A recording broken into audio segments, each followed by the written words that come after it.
ఏది ఆలోచించకుండా ప్రశాంతంగా ఏది జరిగితే అది జరుగుతుంది, మన లైఫ్లో ఇది రాసి పెట్టుంటే మనకు వస్తుంది, లేకపోతే లేదు అని చెప్పి ఎగ్జామ్ రాస్తే రిజల్ట్ ఎలా ఉంటుంది అని నాకు అర్థమైంది. అందరికీ కూడా ముందుగా భోగి, సంక్రాంతి, కనుమ పండగ శుభాకాంక్షలు.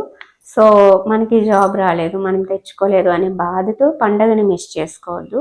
మన జీవితంలో వచ్చిన ప్రతి చిన్న మూమెంట్ని కూడా మనం ఆస్వాదించాలి. వెనక్కి తిరిగి చూసుకుంటే మనకు అన్ని మంచి రోజులే కనిపించాలి. హాయ్ అండి, నేను మీ Vahini. Welcome to our channel Vahini's DSC world. ఈ ఛానల్లో ప్రతిరోజు కూడా ఎర్లీ మార్నింగ్ మీకు కరెంట్ అఫైర్ క్లాస్ అనేది అందివ్వడం జరుగుతుంది. సో ఈ ఛానల్ని అతి తక్కువ టైంలో మీరు అందరూ కూడా చాలా సక్సెస్ చేశారు. Thank you so much. And ఇంకొక విషయం ఏంటంటే, ఈ ఛానల్కి సంబంధించి డైలీ కరెంట్ అఫైర్ క్లాస్ ఉంటుంది కదా, దానికి సంబంధించిన పీడిఎఫ్ అనేది మన వాట్సాప్ గ్రూప్లో ప్రొవైడ్ చేయడం జరుగుతుంది. సో ఇప్పటికీ వాట్సాప్ గ్రూప్లో 200 మెంబర్స్ అలా జాయిన్ అయ్యారండి దగ్గరగా. చాలామంది నన్ను అడుగుతున్న డౌట్ ఏంటంటే, ఎలా సాధ్యపడింది మీకు వితౌట్ ప్రాపర్ రివిజన్ ప్రిపరేషన్ ఇంత టఫ్ పేపర్స్ ఆల్మోస్ట్ అట్లో 39% మాత్రమే పాస్ అయ్యారు, కానీ మీకు 120 ఎలా అని చెప్పి ఎలా చదివారు ఏంటి, మాకు ఆ సీక్రెట్ చెప్పండి, నాకు ఇంగ్లీష్ రాదు, నాకు మ్యాథ్స్ రాదు, నాకు సోషల్ రాదు. సో ఇలా చాలా డౌట్స్ అయితే రిజల్ట్ వచ్చిన రోజు నుంచి కూడా అడుగుతూనే ఉన్నారు. సో నాకు వీలు పడలేదు వీడియో చేయడం అనేది. డెఫినెట్గా ఒక వీడియో చెయ్యండి అని చెప్పి అడిగారు, అందుకని వీడియో చేస్తున్నాను అనమాట. సీక్రెట్ అంటే ఏం లేదండి, ఇప్పుడైతే నేనేమి చదివేంత నాకు టైం లేదు, సిచ్యువేషన్స్ అన్నీ మీకు తెలిసినవే. సో ఎలా దీన్ని ఓవర్కమ్ చేయగలిగాను ఏంటి అంటే, ఫస్ట్ ఎగ్జామ్ హాల్కి వెళ్ళాను, ఒకటే ఫిక్స్ అయ్యాను మైండ్లో. సో నేనేమి ఎక్కువ ప్రిపేర్ అవ్వలేదు, నాకు తెలియని బిట్ వచ్చినా తెలిసిన బట్ వచ్చినా ఎక్కువ ఎగ్జైట్ అవ్వడానికి ఏం లేదు, ఎన్ని వస్తాయి అన్ని వస్తాయి, ఏదైతే అది అవుతుంది, ఇదే మైండ్ సెట్తో వెళ్ళాను. కూర్చున్నాను. నేను చేసిన మంచి పని ఏంటంటే, ఇన్ని ఎగ్జామ్స్లోకి నాకు ఫస్ట్ ఏదనిపిస్తే అదే పెట్టాను. టైం ఉంది కదా అని చెప్పి రెండోసారి చెక్ చేసుకొని మార్చలేదు. ఫస్ట్ క్లియర్గా చదివాను, క్వశ్చన్ మొత్తం 2 times చదివాను, 4 ఆప్షన్స్ చదివాను. నాకు ఏ ఆప్షన్ అనిపిస్తే అది పెట్టి అలా వదిలేసాను అంతే. దాన్ని మళ్ళీ మార్చడం, దానికోసం ఇంకెక్కువ ఆలోచించడం ఇవేమీ చేయలేదు. ఫస్ట్ టైం నాకు అది నచ్చింది అనమాట. సో ఇంతకు ముందు ఏం చేసేదాన్ని అంటే, మళ్ళీ మార్చేసేదాన్ని, తెలిసిన బిట్లు అలా తప్పులు చేసుకుంటూ వచ్చేదాన్ని అనమాట. బట్ ఈసారి అవి ఏమీ చేయలేదు. నాకు తెలియలేదు అంటే పూర్వజ్ఞానం ఆధారంగా కొంచెం ఆలోచించి ఖచ్చితంగా దీనికి ఇది అయ్యి ఉండొచ్చు అని పెట్టేసి అలా వదిలేశాను. మీరు నమ్మరు, మ్యాథ్స్కి కొంచెం చేశాను, ఎందుకంటే మ్యాథ్స్ కూడా ఈసారి బాగా ప్రయత్నించి చేయగలిగేవి ఇచ్చారు టెట్లో, చేశాను. కానీ మిగతావి ఏంటి అస్సలు ఏం ఆలోచించలేదు. ఇంకా అంతకుముందు చదివినవన్నీ గుర్తుండడం వల్ల అని నేను అనుకుంటున్నాను. సో దాన్ని బట్టి ఇంకా అలా పెట్టేసుకుంటూ వెళ్ళిపోయాను అనమాట. మీకు చెప్తే నమ్మరు, 1/2 hour టైం మిగిలిపోయింది. మా ఫ్రెండ్స్కి కూడా వచ్చి అదే చెప్పాను నేను, ఎగ్జామ్ ఎలా రాసావంటే ఏం రాసాను, ఏది అనిపిస్తే అది పెట్టుకుంటా వచ్చాను, 1/2 hour మిగిలిపోయింది, ఇంకేం చేయాలో తెలియక అలా కూర్చున్నాను. బిట్స్ అన్ని మళ్ళీ సెకండ్ సారి చూసానంటే ఖచ్చితంగా మార్చేస్తాను, తప్పులు పెట్టేస్తానని ఇంకా కామ్గా ఉన్నాను అంతే. 1/2 hour ఇలా మౌస్ ఎలా తిప్పుకుంటా పైకి కిందకి, ఇదే పని 1/2 hour అనమాట. సో ఏది ఆలోచించకుండా ప్రశాంతంగా ఏది జరిగితే అది జరుగుతుంది, మన లైఫ్లో ఇది రాసి పెట్టుంటే మనకు వస్తుంది, లేకపోతే లేదు అని చెప్పి ఎగ్జామ్ రాస్తే రిజల్ట్ ఎలా ఉంటుంది అని నాకు అర్థమైంది.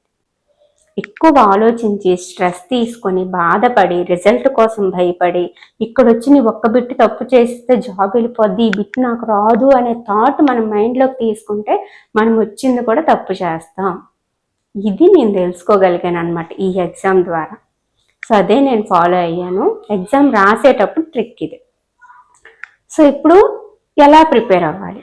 సో ఇప్పుడు నేను ఇంగ్లీష్లో వీక్, మ్యాథ్స్లో వీక్, సైన్స్లో వీక్, సోషల్లో వీక్, మెథడ్స్లో వీక్, సైకాలజీలో వీక్, ఇలా అని మీకు అనిపిస్తుంది. ఎందుకు అనిపిస్తుంది? ఆ సబ్జెక్ట్లో ప్రతిసారి మీకు మార్కులు తక్కువగా వస్తాయి. సో మీకు మీరుగా ఒక క్వశ్చన్ వేసుకోవాలి, ఏంటి ఇందులో నేను వెనకబడి ఉన్నాను కదా, దీనికోసం నేను ఏం ప్రయత్నం చేస్తున్నాను, దీంట్లో ఇంప్రూవ్ అవ్వడానికి నేను ఏ ప్రయత్నం చేస్తున్నాను అని మీకు మీరుగా మీ మనసుకు మీరు ఒక ప్రశ్న వేసుకోండి. అదే మీకు సమాధానం చెప్తారు. నేను 8th క్లాస్ 9th క్లాస్ వరకు మ్యాథ్స్లో పూర్ స్టూడెంట్. పూర్ అంటే బిలో యావరేజ్ కూడా కాదు, ఇంకా అట్టడు స్థాయి అనమాట. కానీ 9th క్లాస్లో నాకు నేను క్వశ్చన్ చేసుకున్నాను, నాకు అన్ని చదవడం వచ్చు, రాయడం వచ్చు, చదవగలను, అన్నీ చేయగలను, నేనెందుకు ఒకరితో మాటలు వాడాలి?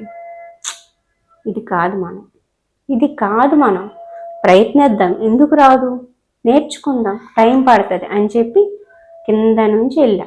బేసిక్స్ నుంచి, ప్లస్లు మైనస్ల దగ్గర నుంచి. ఇది రాదు అంటే నేను ఎప్పుడు మొహమాట పడలే, ఎవరి దగ్గర మొహమాట పడలే. నాకు ఇది రాదు చెప్పండి. వాళ్ళు నాకంటే చిన్న స్థాయి అవ్వచ్చు, చిన్న వయసు అవ్వచ్చు, ఏదైనా కావచ్చు. ఇప్పుడు మీరైనా సరే, మీ దగ్గర అయినా సరే.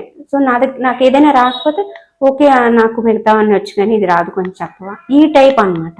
సో అస్సలు మొహమాటమే ఉండదు, రానిది తెలుసుకోవాలి అంతే. ఆ విధానం వల్ల నేను మ్యాథ్స్లో అలా అలా అలా మెల్లిమెల్లిగా 70%, 80% అలా మ్యాథ్స్లో తెచ్చుకోగలిగాను అనమాట. సో ఇప్పుడు మీరు చెప్పండి, మీకు వెనకబడి ఉన్న సబ్జెక్ట్ కోసం మీరు ఏం చేస్తున్నారు, ఏం చేస్తే బాగుంటుందో నేను చెప్పనా? ఏం లేదు, ఇప్పుడు మీకు ఇంగ్లీష్ అనేది వెనకబడి ఉన్నారు. ఫస్ట్ మీరు చేయాల్సింది ఏంటి తెలుసా? ఇంగ్లీష్ అంటే నాకు భయం, ఎందుకంటే నేను చిన్నప్పటి నుంచి దుంపలు పడి గవర్నమెంట్ స్కూలే, ఇంగ్లీష్తో మనకు అసలు సంబంధం లేదు, దానికి అంత దూరంలో ఉంటాం మనం. కానీ మనం చేయాల్సింది ఏంటంటే ఎలాగైనా సరే నేను ఇది నేర్చుకోవాలి అని మన మనసుకి, మన మైండ్కి మనం ఫస్ట్ ఫిక్స్ చేయాలి. ఇంకా ఈసారి ఖచ్చితంగా నేను వెనకబడి ఉన్న సబ్జెక్ట్లో నాకు మార్క్ పోకూడదు. సో నేను ఏం చేయాలి అని ఆలోచించాలి ఫస్ట్ది. రెండోది ఏంటంటే దానికోసం రోజులు ఎంత టైం కేటాయించాలి అనేది ఫిక్స్ చేసి పెట్టుకోవాలి. ఖచ్చితంగా ఆ రోజు ఎంత పని ఉన్నా సరే దానికోసం ఆ టైం కేటాయించాలి. సెకండ్ది. థర్డ్ వన్ ఏంటంటే దానికోసం మంచి మార్గం ఎంచుకోవాలి. అంటే ఇప్పుడు మనకి ఇంగ్లీష్ అనేది భయం పోవాలి అంటే బేసిక్స్ రావాలి. ఇప్పుడు ఒకేసారి నువ్వు వాయిస్ చేంజ్ నేర్చేయాలి అంటే అది అవ్వదు. వాయిస్ చేంజ్ రావాలంటే నీకేం రావాలి? టెన్సెస్ రావాలి. టెన్సెస్ రావాలంటే నీకేం రావాలి? వెర్బ్ రావాలి. వెర్బ్ రావాలంటే నువ్వు ఎక్కడి నుంచి వెళ్ళాలి? పార్ట్స్ ఆఫ్ స్పీచ్ నుంచి వెళ్ళాలి. కాబట్టి ఏదైనా నేర్చుకోవాలి అంటే స్టార్టింగ్ స్టేజ్ నుంచి వెళ్ళిపోవాలి. మీరు అడగచ్చు, మేడం ఫిబ్రవరిలో డిఎస్సి నోటిఫికేషన్ అంటారు, ఇప్పుడు నుంచి మేము వెళ్తే అవుతుందా అంటే, మీరు మధ్యలోంచి వెళ్తే అవుతుందా? అవ్వదు కదా. మధ్యలోంచి వెళ్ళి మీకు అవ్వదు, మీరు ఓవర్కమ్ చేయలేరు. ఏదో మొక్కుబడిగా చదివేసి 2-3 రూల్స్ బైహార్ట్ చేసి వెళ్ళిపోదామంటే అక్కడ అయ్యే పనులు కాదు. కాబట్టి ఏం చేయాలి? ఎంతైతే అంత అవుతుందండి, కొంతైనా నాలెడ్జ్ వస్తుంది, దాంతో ఖచ్చితంగా మీరు అచీవ్ చేయగలరు. నేను చెప్తున్నాను కదా, ఖచ్చితంగా మీరు అచీవ్ చేయగలరు. ఫస్ట్ టాపిక్ వైజ్ ఇంగ్లీష్ గ్రామర్ని తీసుకోండి, క్లాస్ వైజ్ తీసుకోండి. ఈరోజు 3rd క్లాస్లో ఇంగ్లీష్ గ్రామర్ని మొత్తం మనం పీడిఎఫ్లు కూడా నేను అందించాను కదా, 3rd క్లాస్ నుంచి 5th క్లాస్ వరకు. ఆ టెక్స్టైల్ గ్రామర్ మొత్తం మీకు ఖచ్చితంగా యూజ్ అవుద్ది. మీకు బేసిక్స్ వచ్చేస్తాయి అందులో నో డౌట్.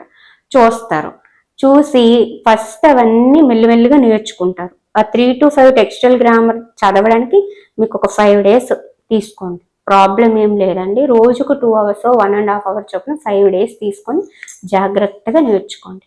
అయిపోయింది కదా, బేసిక్స్ అక్కడ అయిపోతాయి మీకు. తర్వాత ఏం చేయాలి? టాపిక్ వైజ్ తర్వాత ఇంకొక 1/2 hour 6th class 7th class 8th class అలా మేనేజ్ చేసుకుంటూ వెళ్తారు అండి. డిఎస్సికి ఇంగ్లీష్ కోసం మీరు భయపడాల్సిన అవసరమే లేదు, ఇది చాలా ఈజీగా ఉంటుంది. డిఎస్సి కోసం ఇంగ్లీష్ ప్రిపరేషన్ అనేది. రైటింగ్ ఆఫ్ డిస్కోర్సెస్ మీకు ఆల్రెడీ కంప్లీట్ అయిపోయింది. Parts of speech, tenses, articles, prepositions, types of sentences, poets, authors చూసుకుంటే డిఎస్సి ఇంగ్లీష్ సిలబస్ ఇంతేనమాట. పోయిట్స్, ఆథర్స్ అంటే ఎక్కడికి వెళ్ళి ఏం చేయొద్దు. ఫస్ట్ చేయాల్సింది ఏంటంటే 3rd క్లాస్ నుంచి 10th క్లాస్ వరకు ఉన్న ఆథర్స్ గురించి టెక్స్ట్ బుక్లో ఏమి ఇచ్చారో దాన్ని ఫస్ట్ ఫాలో అయిపోండి. ఫస్ట్ అవన్నీ ఫుల్గా వచ్చేసినాయి అంటే అప్పుడు మీరు గూగుల్లోనే అందులోనే ఇంపార్టెంట్ ఇంగ్లీష్ పోయిట్స్ అని చెప్పి సెర్చ్ చేసి అందులో కొంతమందిది నేర్చేసుకుంటే చాలు. అంతకు మించి వెళ్ళొద్దు, అంతకు మించి ఎక్కువ కష్టపడినా అందులో కష్టం అనమాట. ఓకేనా? సో అది చేస్తారు. రైటింగ్ ఆఫ్ డిస్కోర్సెస్ అని మనం చెప్పాం, సెకండ్ది అయిపోయింది. ఫస్ట్ది పోయిట్స్ ఎలా చదవాలో చెప్తాను. Writing of discourses story, essay writing, precis, note making, biography, autobiography, ఇవన్నీ కూడా నేను ఆల్రెడీ మన తారకవాణి TET ఛానల్లో చెప్పేశాను. అవి ఒక్కసారి జస్ట్ ఆ వీడియో చూసుకుంటే చాలు, మీరు వీడియో చూసి నోట్స్ ప్రిపేర్ చేసుకుంటే చాలు. రైటింగ్ ఆఫ్ డిస్కోర్సెస్ అయిపోయింది. ఏముంది ఇంకా డిఎస్సి ఇంగ్లీష్ సిలబస్ కథం అయిపోయింది. ఇంకా చదవాల్సింది ఏంటి, లెటర్ రైటింగ్ ఒకటి ఉంది, అది కూడా వీలైతే దాని మీద కూడా వీడియో చేసేద్దాం. ఓకేనా, అయిపోయింది. Next pronunciation, sounds, use of dictionary. ఈ యూజ్ ఆఫ్ డిక్షనరీ మీద కూడా మనకి 3rd to 5th లోనే దీని గురించి ఇంట్రడ్యూస్ చేయడం జరిగింది. తెలుసా మీకు? 3rd to 5th లోనే దీని గురించి ఇంట్రడ్యూస్ చేయడం జరిగింది. So dictionary skills, alphabetical order ఇవన్నీ కూడా ఉంటాయి. అంటే మీకు నేను ఏదైతే క్లాసెస్ చెప్పానో 6th class, 7th class, 8th class ప్రతి దాంట్లో కూడా నేను వెనకాల నుండి టెక్స్చువల్ గ్రామర్ మొత్తం మీకు చెప్పాను కదా, అది చూసుకుంటే మీకు కొంతలో కొంత కవర్ అయిపోద్ది. మీరు చూడకూడదు ఏంటంటే సినోనిమ్స్, యాంటోనిమ్స్ ఉంటాయి కదా, అవి పక్కన పెట్టేస్తే మిగతావన్నీ మీకు యూజ్ అవుతాయి అన్నమాట. నెక్స్ట్ టెన్సెస్కి సంబంధించి చూస్తారు. తర్వాత types of sentences. Next articles, prepositions. Prepositions అనేవి మళ్ళీ పార్ట్స్ ఆఫ్ స్పీచ్లో భాగమే కాబట్టి ప్రాబ్లం లేదు. ఆర్టికల్స్ చూసుకోండి. ఇంతే డిఎస్సి సిలబస్ ఇంతే చెప్తున్నాను కదా. టెట్కి బాగా మనము ఎక్కువ కష్టపడాలి ఇంగ్లీష్ కోసం అయితే మాత్రం. డిఎస్సిలో అంత అవసరం లేదు. సో నేను ఇంకా ఇంగ్లీష్లో వెనకబడి ఉన్నాను, నాకు రాదు అనే బాధ పెట్టుకోవద్దు. ఏం ప్రాబ్లం లేదు. ఏముంది, 3rd నుంచి 10th వరకు పోయెట్స్, తర్వాత ఒక క్లాస్కి 2 days 3 days పెట్టుకుంటారు, మెల్లిమెల్లిగా పోయెట్స్ చదువుతారు, 10th వరకు కంప్లీట్ అయిపోద్ది. తర్వాత రైటింగ్ ఆఫ్ డిస్కోర్సెస్ మన ఛానల్ అన్నీ అవైలబుల్గా ఉన్నాయి, చూసేస్తారు. Just 10 minutes, 5 minutes, 8 minutes videos అవి చూసిస్తే చాలు, అంతకంటే ఇంకేం అవసరం లేదు. తర్వాత పార్ట్స్ ఆఫ్ స్పీచ్ కోసం చెప్పాను కదా, 3rd క్లాస్ నుంచి 10th క్లాస్ వరకు టెక్స్చువల్ గ్రామర్ చూసుకుంటే చాలు.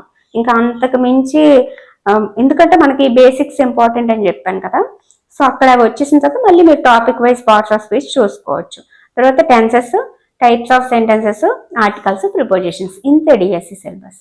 సో మీరు దాంట్లో నేను వెనకబడి ఉన్నాను, నాకు రాదు అనే బాధ పెట్టుకోవద్దు. దానికోసం మనం ఏం ప్రయత్నిస్తున్నాం అనేది మాత్రం ఆలోచించుకొని రోజులో ఎంతో కొంత సమయం దానికి కేటాయించి సిలబస్ని పక్కన పెట్టుకొని ఏమేమి ఉండాలో చెప్పాను కాబట్టి అవి పక్కన పెట్టుకొని దాంట్లో ఓవర్కమ్ అయిపోవచ్చు. ప్రాబ్లం ఏం లేదు.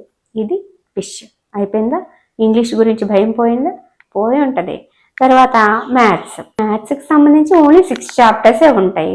ఆ 6 chaptersలో 8th క్లాస్ వరకు మనం కంప్లీట్ చేసేస్తాం, అందులో మీకు డౌట్ లేదు. 3rd క్లాస్ నుంచి 8th క్లాస్ వరకు maths each and every some కూడా నేను రాసి నోట్స్లో క్లియర్గా ఎక్స్ప్లెనేషన్తో ఉంటుంది. అది మీకు పీడిఎఫ్ కూడా అందిస్తున్నాను. ఇంకేంటి ప్రాబ్లం? ప్రాక్టీస్ చేస్తారు, డౌట్ వచ్చిన మ్యాథ్స్ సమ్ పీడిఎఫ్ ఓపెన్ చేస్తారు, చూస్తారు, క్లారిఫై చేసుకుంటారు. ఇంకా డౌట్ వస్తే దానికి సంబంధించిన క్లాస్ మన ఛానల్లో తారకవాణి టెట్ అండ్ డిఎస్సి ఉంది. అయిపోయిందా? ప్రాబ్లం ఏం లేదు కదా, అయిపోయింది. ఇంకేంటి మ్యాథ్స్కి సంబంధించి 9th 10th problem, 9th 10th చెప్పమని అడుగుతున్నారు. సో మన దగ్గర ఇప్పుడు అంత సమయం లేదు. 8th క్లాస్ వరకు కంప్లీట్ చేయడానికి మాత్రమే ట్రై చేయగలనని మీకు ఆల్రెడీ చెప్పాను. 9th క్లాస్ మ్యాథ్స్ పీడిఎఫ్ అడుగుతున్నారు, ఖచ్చితంగా ప్రొవైడ్ చేయడానికి ట్రై చేస్తాను. 10th క్లాస్ అయితే కొత్తది కాబట్టి మీకు తెలుసు, బుక్స్ ఇంకెవరు ఇవ్వలేరు మనకి. సో దానికోసం వెయిట్ చేస్తాను. ఇది మ్యాథ్స్ కోసం అస్సలు భయపడాల్సిన అవసరం లేదు. 3rd క్లాస్ నుంచి 8th క్లాస్ వరకు ఈచ్ అండ్ ఎవ్రీ సమ్ మనం చెప్పాము. దానికి సంబంధించిన పీడిఎఫ్ రెడీగా ఉంది, జస్ట్ మీరు ప్రాక్టీస్ చేసుకోవడమే లేట్. ఓకేనా? అదనమాట. సో ఇది మ్యాథ్స్, ఇంగ్లీష్. ఎక్కువగా ఈ రెండింటి కోసం అడిగారు, ఈ రెండింటి కోసం మీకు క్లారిఫికేషన్ ఇచ్చాను. ఓకేనా? పీడిఎఫ్లు కావాలి అంటే 9494163477 అనే నెంబర్కి మీరు వాట్సాప్లో కనుక మెసేజ్ పెడితే ఏ పీడిఎఫ్ కావాలో ఆ పీడిఎఫ్ ఇన్ఫర్మేషన్ ఎంత పే చేయాలని మీకు చెప్పేస్తారు, మీరు పే చేసేయచ్చు అనమాట. ఇది మన టోటల్ పీడిఎఫ్స్ కోసము, క్లాసెస్ కోసము, ఎలా చదవాలి ఏంటి అనేది మొత్తం మీకు వివరంగా అందించాను. ఓకేనా? హ్యాపీయా? సో అందరికీ కూడా ముందుగా భోగి, సంక్రాంతి, కనుమ పండగ శుభాకాంక్షలు. సో మనకి జాబ్ రాలేదు, మనం తెచ్చుకోలేదు అనే బాధతో పండగని మిస్ చేసుకోవద్దు. మన జీవితంలో వచ్చిన ప్రతి చిన్న మూమెంట్ని కూడా మనం ఆస్వాదించాలి. వెనక్కి తిరిగి చూసుకుంటే మనకు అన్ని మంచి రోజులే కనిపించాలి. బాధ అనిపిస్తుంది 5 to 10 minutes, నాకు కూడా బాధ అనిపిస్తుంది, బాధపడతాను, వచ్చుంటే బాగుండు, కొంచెంలా మిస్ అయిపోయింది అని చెప్పి. జస్ట్ 5 to 10 minutes మళ్ళీ చేంజ్ అయిపోతుంది. ఇది కాదు నేను అని చెప్పి నాకు నేనే మారిపోతాను అనమాట. సో అలాగా మనం ఏదైనా సక్సెస్ అయితే ఆ సక్సెస్ అయిన తర్వాత ఆ జాబ్ మాత్రమే చేయగలము, ఇంకేమీ చేయలేము. కానీ ఈ నిరుద్యోగ జీవితంలో చాలా చేయొచ్చు. సో ప్రతి ఒక్కదాన్ని కూడా ఎంజాయ్ చేయడానికి ట్రై చేయండి. Happy Pongal. Okay friends, thank you, bye.